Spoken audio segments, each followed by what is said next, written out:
Voici le parc qui a inspiré Walt Disney pour créer Disneyland en Californie. Il s'agit du parc Tivoli Gardens, les jardins de Tivoli à Copenhague. C'est un parc d'attractions assez petit en plein milieu de la ville. Comme vous voyez,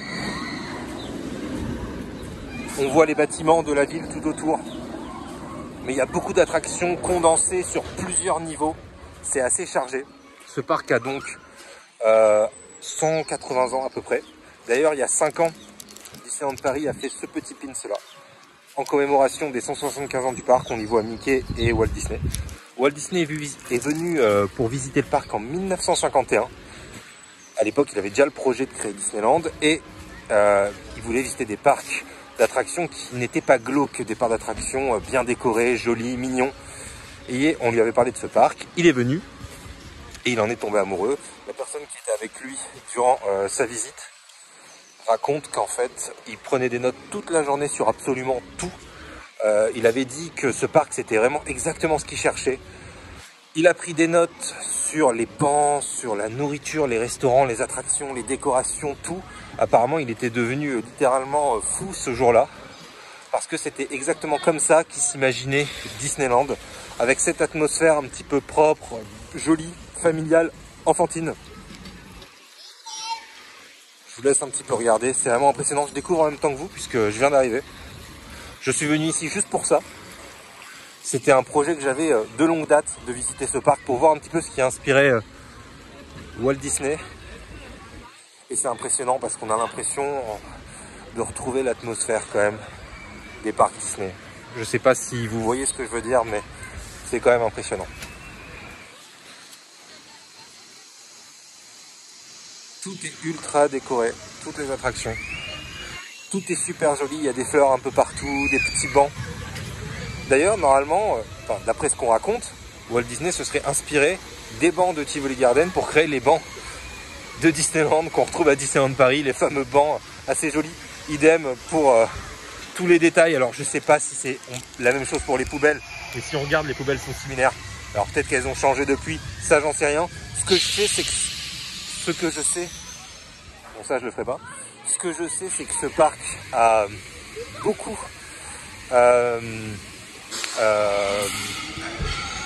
plu à Walt Disney, mais qu'il n'a pas beaucoup changé depuis 1951. Ça fait donc 72 ans.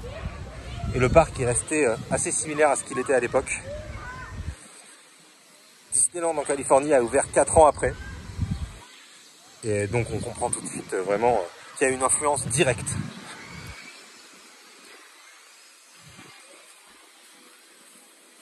Vous voyez, donc on voit les bâtiments derrière, là, je sais pas si vous voyez tout au fond. Ici aussi, là-bas aussi, donc on sent qu'on est vraiment dans un carré totalement entouré par la ville, par Copenhague. On est face à la gare centrale de Copenhague. C'est impressionnant d'avoir un parc d'attractions comme ça en plein centre-ville. C'est assez marquant. J'ai fait aucune attraction pour le moment. J'ai pris le pass pour faire toutes les attractions possibles. Donc, parce que c'est comme ça que ça fonctionne ici en fait. Vous pouvez prendre juste un ticket pour venir visiter le parc sans faire d'attraction. Voilà, bon. C'est assez particulier. Vous voyez là par exemple, si vous mettez 5 couronnes danoises, vous pouvez avoir de la nourriture pour poissons pour nourrir les poissons. Voilà. Bon. Très compliqué d'avoir des pièces dans les pays scandinaves puisque tout fonctionne avec des cartes bancaires.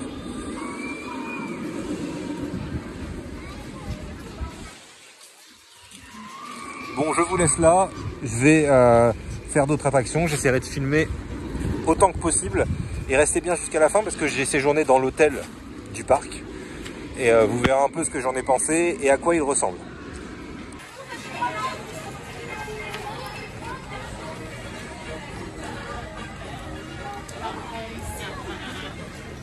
Big chocolate.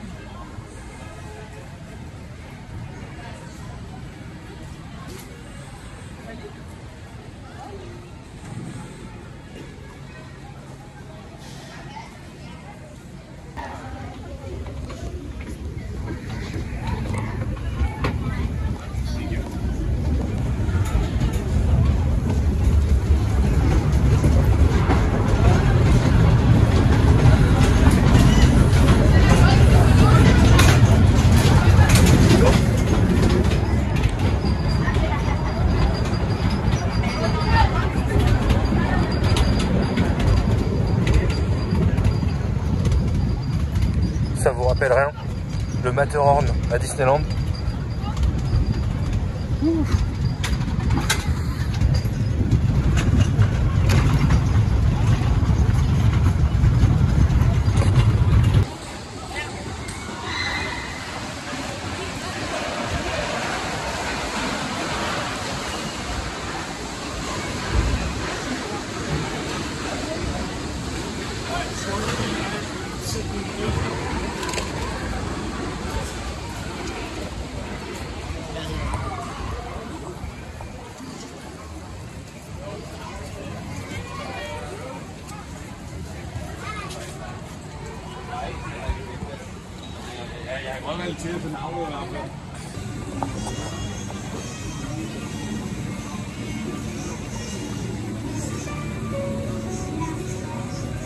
Gossip, gossip. One loose little feather may easily grow into 5 dead hens. There's no doubt the king of flowers when they fell in. A little mermaid left her beautiful undersea home to see the world. She came to love a human, and so made her long bargain. You see, she loved a young man.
Un aquarium qui est inclus dans certains passes et c'est vachement pratique pour se reposer parce que ça peut vite être fatigant étant donné qu'il y a beaucoup d'attractions dans un petit endroit, donc il y a beaucoup de bruit, c'est pas aussi organisé qu'un parc Disney avec des zones, etc. C'est un peu le défaut d'ailleurs, c'est un petit peu chaotique entre le bruit, le nombre d'attractions au même endroit, le fait qu'il n'y ait pas de zone définie.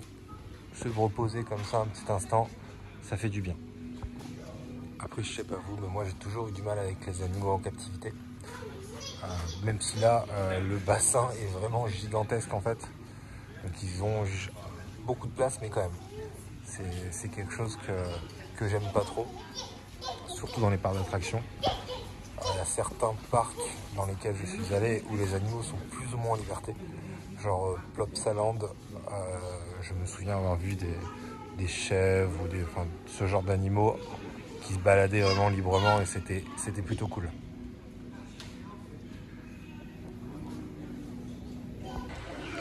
Les gens qui ont eu la chance d'aller à Disney avec moi, ah ouais, c'est une chance, savent que j'aime pas trop les attractions vraiment à forte sensation parce que ça me donne envie de vomir très rapidement en fait. Et surtout Space Mountain. Space Mountain typiquement c'est l'attraction que je déteste faire. J'aime bien les attractions calmes, agréables, qui fatiguent pas trop. Et celle-ci, à Tivoli, est vraiment super. D'ailleurs il y a une attraction équivalente dans les parcs Disney qui a fermé depuis. Mais voilà, c'est vraiment une attraction que j'aime bien. La déco est super belle, super agréable. Quand vous avez le pass avec le pass all inclusive, j'ai pris le pass all inclusive, je me suis fait plaisir. Tu peux faire cette attraction en fait à volonté. Donc, il y en a plein d'autres, comme vous voyez. Celle-ci est bien. C'est vraiment l'attraction la plus à sensation du parc. Elle est bien. Franchement, elle donne pas trop envie de vomir. Mais ce que j'apprécie ici, c'est vraiment les décors. Si c'est juste pour avoir des attractions à sensation, je veux pas Astérix. Mais les décors comme ça se trouve pas partout. Donc voilà, j'aime bien cette petite ambiance calme, ces petits décors jolis. C'est un truc qu'on retrouve presque que dans les parcs Disney. Il y a un autre parc que j'ai vraiment envie de faire, c'est Efteling. Ça fait des années que je dis que je dois le faire et je l'ai toujours pas fait. Donc voilà, il faut vraiment que je le fasse pour le coup. Quitte à faire une vidéo complète, autant vous expliquer un peu comment fonctionnent les tickets ici, parce que c'est un peu particulier, c'est vraiment à l'ancienne. C'est sur l'ancien modèle d'ailleurs qui était utilisé dans les parcs Disney. Vous pouvez payer l'entrée juste pour entrer dans le parc et visiter en fait. Voilà. C'est l'entrée de base qui coûte pas cher du tout. Je crois que c'est une vingtaine d'euros. Et vous pouvez ensuite rajouter des tickets supplémentaires sous forme de bracelet comme ça. Soit vous pouvez avoir accès à toutes les attractions en illimité, c'est le premier type de ticket. Soit vous pouvez avoir accès à un truc un peu plus au-dessus. Il y a différents niveaux. J'ai pris le maximum avec l'hôtel en fait. J'ai pris le truc max quoi, c'est-à-dire hôtel, bracelet, entrée dans le parc. Je peux faire toutes les attractions. L'aquarium aussi. J'ai droit à une boisson dans la journée, un popcorn ou une barbe à papa et un menu dans un restaurant. Et un cadeau aussi que je ne suis pas encore allé chercher dans la boutique. C'est le maximum en fait. Et c'est pas très cher en fait. C'est assez intéressant au final. C'est juste en rajoutant un petit peu plus qu'on a accès à tous ces avantages. Donc je me suis dit tant qu'à faire, puisque c'est peut-être la seule fois que je viendrai ici, autant en profiter et se faire plaisir quoi, voilà. Quand il s'agit de parcs d'attraction, moi je sais pas vous, mais je compte pas personnellement. C'est toujours un plaisir de visiter des parcs comme ça. Là, c'est vraiment une journée extrêmement dépaysante. C'est super agréable. La déco est extraordinaire. Si vous venez ici pour les attractions en elles-mêmes, il y a des attractions qui sont un peu vieilles. Effectivement, on vient pas ici pour les attractions, on vient surtout pour l'ambiance, pour se ressourcer. C'est vraiment super joli, c'est super bien décoré. Il y a une atmosphère assez spéciale, un peu hors du temps, qui est agréable. Il y a quand même des grosses attractions, genre celle-ci. Alors, il y a la même à Plopsaland que j'ai jamais faite, malgré le fait que j'ai eu le pass annuel. Je déteste les attractions en hauteur comme ça. Il y en a une autre. Bon, celle-ci, j'ai fait l'équivalent au Port Aventura cette année. Je me souviens plus du nom d'ailleurs de l'attraction. Bon, c'est pas grand-chose, c'est juste une tour, mais ça va parce qu'on est quand même bien attaché. Mais par contre, ce genre d'attraction, déjà que les chaises volantes comme ça, même en petit, j'ai du mal. Alors là, c'est juste impossible, quoi. J'ai trop peur que le truc se détache totalement. Il y a deux attractions très anciennes. C'est l'attraction avec la montagne et l'attraction avec la mine, qui étaient là quand Walt Disney a visité le parc. Donc je vais vous les montrer tout de suite, parce que c'est vraiment des attractions du coup qui ont une saveur particulière. Regardez ce genre de petits trucs, de petits trains. Tout est minuscule et petit ici. Ça me fait vraiment penser aux Disneyland de Californie. Là-bas, quand j'y suis allé, vraiment, toutes les attractions étaient minuscules. Bon, ça change de plus en plus. Hein. Ces derniers temps, ça devient un gros parc. Mais à l'origine, tout était petit et on voyait vraiment l'inspiration du coup des jardins de Tivoli. Donc, il y a plusieurs attractions. Il y en a deux, en fait, surtout, que Walt Disney a pu voir ici. Il y a aussi les autotamponneuses, mais il y a celle-ci. Voilà, la Ferris Wheel. La roue. Faut que je la fasse, je ne l'ai même pas encore faite. Alors je pensais que celle-ci était d'époque aussi, le train de la mine, mais non, elle est assez récente au final. Et il y a cette attraction qui correspond à une sorte de Matterhorn. Et je pense vraiment que le Matterhorn est inspiré par cette attraction, c'est tellement évident. L'ambiance, c'est basé sur les trains suisses, c'est vraiment la même attraction quoi, c'est fou d'ailleurs. Donc dites-vous que Walt Disney a fait cette attraction et je pense que c'est ce qui a dû le convaincre de faire le Matterhorn à Disneyland. Je vais la refaire d'ailleurs pour la 3e fois parce que c'est vraiment une super attraction.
Voici la chambre, on n'est pas sur un niveau de magie de style Disneyland Hotel, mais il y a des petites références au parc, au style orientalisant du parc, comme dans cette lampe, sur cette petite table aussi. J'aime bien ce bureau / secrétaire qui ressemble à un piano, c'est vraiment joli. On a un lit avec une tête de lit qui est très belle aussi. En fait, vraiment, le truc joli dans cette chambre, c'est cette lampe en forme de danseuse. Ici, on a, bon assez classique, le petit mini-bar avec voilà, de quoi se faire du thé. Rien de spécial. En fait, ce que j'aime le plus, c'est là, il y a écrit Tivoli Hotel. Et la salle de bain aussi, rien de spécial. Les étages sont aussi vachement beaux. Il y a des salons dans tous les étages. Il y a 2 tours et la tour Arbor est un petit peu plus stylisée et thématisée. C'est vraiment un hôtel gigantesque. Il y a 2 tours, une ici, une derrière. Et c'est vrai que ça fait un petit peu usine, mais bon, comme souvent dans les parcs d'attractions. Mais là, je trouve que c'est vraiment marquant. Je vais vous montrer un petit peu les décors. Après, ouais, je trouve ça assez pauvre au niveau des décors quand même, sauf à certains endroits, genre ici. Il y a quelques endroits qui sont quand même décorés. Là, clairement, ici, il y a quand même un design sur le thème du parc d'attractions quand même.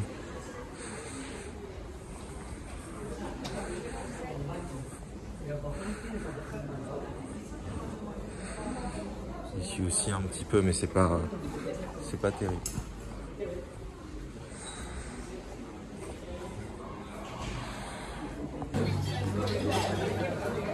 Petit déjeuner. Il est vraiment très très gros. Il y a plein de fromages. Bon, je vous montre rapidement, vous pourrez faire pause. Là, il y a un coin sans gluten et tout. Bacon, tout ce qu'il faut.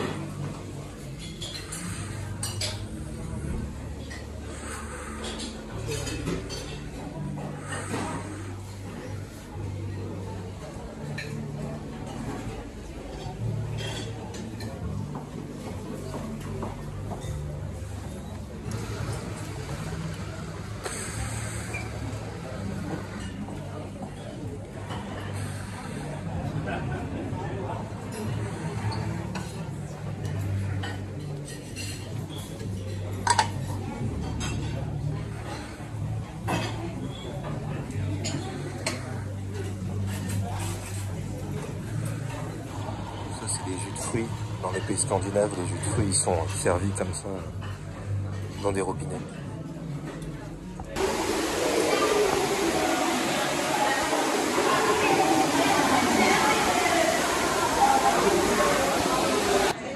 Bon, pour résumer l'hôtel, n'y allez pas. Franchement, c'est juste une usine. Je sais même pas si vous m'entendez, il y a énormément de bruit.